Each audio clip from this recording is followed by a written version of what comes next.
the bar, keep your palms facing you. Your feet should be slightly apart for better balance and a more stable base.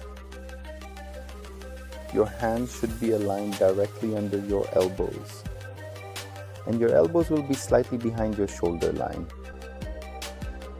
For a more anatomical movement, keep your elbows below your shoulder line, opening your chest wide and squeezing your shoulder blades together. Do not let your back start to round at any point, or keep your elbows positioned too low, and definitely, under any circumstances, do not look forward. The correct way is to make sure to keep your elbows just slightly behind your shoulder line. Keep your head looking down and gently stick your butt out for greater stability. Like the video, give it a like and share it with your friends.